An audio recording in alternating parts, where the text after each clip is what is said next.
भक्तों बोलिए जय माता दी। श्री दुर्गा सप्तशती का 8वां अध्याय रक्त बीज वध। मैं अणिमा आदि सिद्धि में किरणों से आवृत भवानी का ध्यान करता हूँ। उनके शरीर का लाल रंग है, नेत्रों में करुणा लहरा रही है तथा हाथों में पाश, अंकुश, बाण, धनुष शोभा पाते हैं। ऋषि कहते हैं, चंड और मुंड नामक दैत्यों के मारे जाने तथा बहुत सी सेना का संहार हो जाने पर दैत्यों के राजा प्रतापी शुंभ के मन में बड़ा क्रोध हुआ और उसने दैत्यों की संपूर्ण सेना को युद्ध के लिए कूच करने की आज्ञा दी। वह बोला, आज उदययुद्ध नामक के 86 दैत्य सेनापति अपनी सेनाओं के साथ युद्ध के लिए प्रस्थान करें। कंबू नाम वाले दैत्यों के 84 सेना नायक अपनी वाहिनी से घिरे हुए यात्रा करें। 50 कोटि वीर्य कुल के और 100 धूम्र कुल के असुर सेनापति मेरी आज्ञा से सेना सहित कूच करें। कालक, मौर्य और काल के असुर भी युद्ध के लिए तैयार हो मेरी आज्ञा से तुरंत प्रस्थान करें। भयानक शासन करने वाले असुरराज शुंभ इस प्रकार आज्ञा दे सहस्त्रों बड़ी बड़ी सेनाओं के साथ युद्ध के लिए प्रस्थान करने लगा। उसकी अत्यंत भयंकर सेना आती देख चंडिका ने अपने धनुष की टंकार से पृथ्वी और आकाश के बीच का भाग गुंजा दिया। राजन, तदनंतर देवी के सिंह ने भी बड़े जोर जोर से दहाड़ना आरंभ किया। फिर अंबिका ने घंटे के शब्द से उस ध्वनि को और भी बढ़ा दिया। धनुष की टंकार, सिंह की दहाड़ और घंटे की ध्वनि से संपूर्ण दिशाएं गूंज उठी। उस भयंकर शब्द से काली ने अपने विकराल मुख को और भी बढ़ा लिया और इस प्रकार से विजयिनी हुई। उस तुमुल नाद को सुनकर दैत्यों की सेनाओं ने चारों ओर से आग चंडिका देवी, सिंह और काली देवी को क्रोध पूर्वक घेर लिया। राजन, इसी बीच में असुरों के विनाश तथा देवताओं के अभ्युदय के लिए ब्रह्मा, शिव, कार्तिकेय, विष्णु तथा इंद्र आदि देवताओं की शक्तियां जो अत्यंत पराक्रम और बल से संपन्न थी, उनके शरीर से निकलकर उन्हीं के रूप में चंडिका देवी के पास गई। जिस देवता का जैसा रूप, जैसी वेशभूषा और जैसा वाहन है, ठीक वैसे ही साधनों से संपन्न हो उसकी शक्ति असुरों से युद्ध करने के लिए आई। सबसे पहले हंस युक्त विमान पर बैठी हुई अक्षय सूत्र और कमंडलों से सुशोभित ब्रह्मा जी की शक्ति उपस्थित हुई, जिसे ब्रह्माणी कहते हैं। महादेव जी की शक्ति वृषभ पर आरूढ़ हो, हाथों में श्रेष्ठ त्रिशूल धारण किए, महानाग का कंकन पहने, मस्तक में चंद्र रेखा से विभूषित हो वहां आ पहुंचे। कार्तिकेय जी की शक्ति रूपा जगदम्बिका उन्हीं का रूप धारण किए श्रेष्ठ मयूर पर आरूढ़ हो, हाथ में शक्ति लिए दैत्यों से युद्ध करने के लिए आई। इसी प्रकार भगवान विष्णु की शक्ति गरुड़ पर विराजमान हो शंख, चक्र, गदा, धनुष तथा खड्ग हाथ में लिए वहां आई।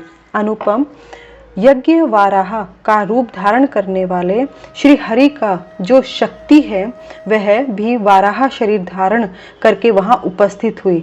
नारसिंह शक्ति भी नृसिंह के समान शरीर धारण करके वहां आई। उसकी गर्दन के बालों के झटके से आकाश के तारे बिखरे पड़ते थे। इसी प्रकार इंद्र की शक्ति वज्र हाथ में लिए गजराज ऐरावत पर बैठकर आई। उसके भी सहस्त्र नेत्र थे। इंद्र का जैसा रूप है वैसा ही उसका भी था। तदनंतर उन देवी शक्तियों से घिरे हुए महादेव जी ने चंडिका से कहा, मेरी प्रसन्नता के लिए तुम शीघ्र ही इन असुरों का संहार करो। तब देवी के शरीर में अत्यंत भयानक और परम उग्र चंडिका शक्ति प्रकट हुई, जो सैकड़ों गिदड़ियों की भांति आवाज करने वाली थी।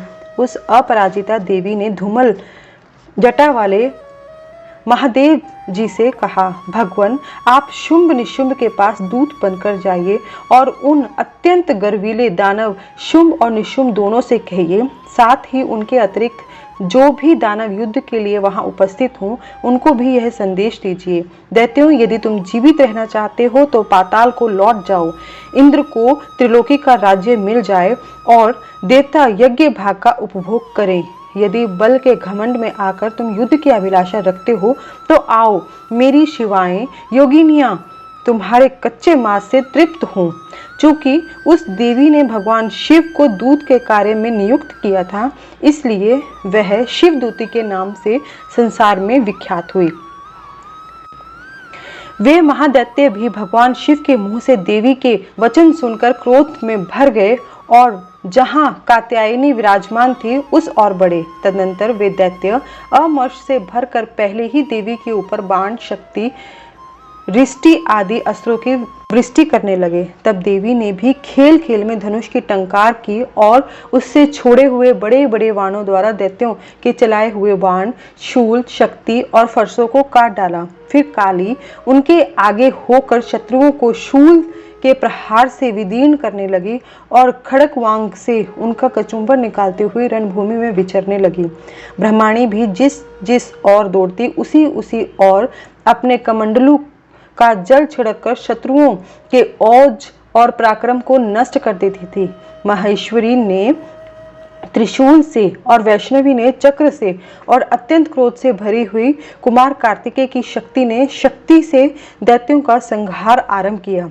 इंद्र शक्ति के वज्र प्रहार से विदीर्ण हो सैकड़ों दैत्य दानव रक्त की धारा बहाते हुए पृथ्वी पर सो गए। वाराही शक्ति ने कितनों को अपने थुथुन की मार से नष्ट किया। दाढ़ों के अग्रभाग से कितनों की छाती छेद डाली और कितने ही दैत्य उनके चक्र की चोट से विदीर्ण होकर गिर पड़े। नारसिंह भी दूसरे दूसरे महादैत्यों को अपने नखों से विदीर्ण करके खाती और सिंहनाद से दिशाओं एवं आकाश को गुंजाती हुई युद्ध क्षेत्र में विचरने लगी। कितने ही असुर शिवदूती के प्रचंड अट्टहास से अत्यंत भयभीत हो पृथ्वी पर गिर पड़े और गिरने पर उन्हें शिवदूती ने उस समय अपना ग्रास बना लिया। इस प्रकार क्रोध से भरे हुए मातृगणों को नाना प्रकार के उपायों से बड़े बड़े असुरों का मर्दन करते देख दैत्य सैनिक भाग खड़े हुए। मातृगणों से पीड़ित दैत्यों के युद्ध से भागते देख रक्त बीज नामक महादैत्य क्रोध से भरकर युद्ध करने के लिए आया। उसके शरीर से जब रक्त की बूंद पृथ्वी पर गिरती तब उसी के समान शक्तिशाली एक दूसरा महादैत्य पृथ्वी पर पैदा हो जाता। महासुर रक्त बीज हाथ में गदा लेकर इंद्र शक्ति के साथ युद्ध करने लगा। तब इंद्री ने अपने वज्र से रक्त बीज को मारा। वज्र से घायल होने पर उसके शरीर से बहुत सा रक्त गिरने लगा और उससे उसी के समान रूप तथा पराक्रम वाले योद्धा उत्पन्न होने लगे। उसके शरीर से रक्त की जितनी बूंदें गिरी उतने ही पुरुष उत्पन्न हो गए।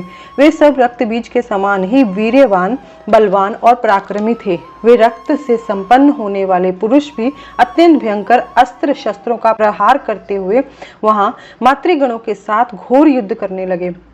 पुनः वज्र के प्रहार से जब उसका मस्तक घायल हुआ तब रक्त बहने लगा तथा उससे हजारों पुरुष उत्पन्न हो गए। वैष्णवी ने युद्ध में रक्त बीज पर चक्र का प्रहार किया तथा इंद्री ने उस दैत्य सेनापति को गदा से चोट पहुंचाई। वैष्णवी के चक्र से घायल होने पर उसके शरीर से जो रक्त बहा उससे जो उसी के बराबर आकार वाले सहस्त्रों महादैत्य प्रकट हुए। उसके द्वारा संपूर्ण जगत व्याप्त हो गया। कौमारी ने शक्ति से, वाराही ने खड़ग से, महेश्वरी ने त्रिशूल से महादैत्य रक्तबीज को घायल किया। क्रोध में भरे हुए उस महादैत्य रक्तबीज ने भी गदा से सभी मातृ शक्तियों पर पृथक पृथक प्रहार किया। शक्ति और शूल आदि से अनेक बार घायल होने पर जो उसके शरीर से रक्त की धारा पृथ्वी पर गिरी उससे भी निश्चय ही सैकड़ों असुर उत्पन्न हुए। इस प्रकार उस महादैत्य के रक्त से प्रकट हुए असुरों द्वारा संपूर्ण जगत व्याप्त हो गया। इससे उन देवताओं को बड़ा भय हुआ। देवताओं को उदास देख चंडिका ने काली से शीघ्रता पूर्वक कहा, चामुंडे तुम अपना मुख और भी फैलाओ तथा मेरे शस्त्रपात से गिरने वाले रक्त बिंदुओं और उनसे उत्पन्न होने वाले महादैत्यों को तुम अपने इस उतावले मुख में खा जाओ। इस प्रकार रक्त से उत्पन्न होने वाले महादैत्यों का भक्षण करती हुई तुम रण में विचरती रहो। ऐसा करने से उस दैत्य का सारा रक्त क्षीण हो जाने पर वह स्वयं ही नष्ट हो जाएगा। उन भयंकर दैत्यों को जब तुम खा जाओगी तब दूसरे नए दैत्य उत्पन्न नहीं हो सकेंगे। काली से यूं कहकर चंडिका देवी ने शूल से रक्त बीज को मारा और काली ने अपने मुख में उसका रक्त ले लिया।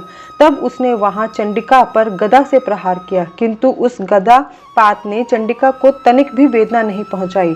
रक्त बीज के घायल शरीर से बहुत सा रक्त गिरा, किंतु ज्यों ही वह गिरा त्यों ही चामुंडा ने उसे अपने मुख में ले लिया। रक्त गिरने से काली के मुख में जो महादैत्य उत्पन्न हुए उन्हें भी वह चट कर गई और उसने रक्त बीज का रक्त भी पी लिया। तदनंतर देवी ने रक्त बीज को वज्र, बाण, खड़ग और रिष्टि आदि से मार डाला। राजन, इस प्रकार शस्त्रों के समुदाय से आहत एवं रक्तहीन हुआ महादैत्य रक्त बीज पृथ्वी पर गिर पड़ा। नरेश्वर, इससे देवताओं को अनुपम हर्ष की प्राप्ति हुई और मातृगण उन असुरों के रक्तपान के मद से उद्धत सा होकर नृत्य करने लगा। इस प्रकार श्री मार्कंडेय पुराण में सार्वणिक मनवंतर की कथा के अंतर्गत देवी महात्म्य में रक्त बीज वध नामक 8वां अध्याय पूरा होता है। तो भक्तों बोलो जय माता दी।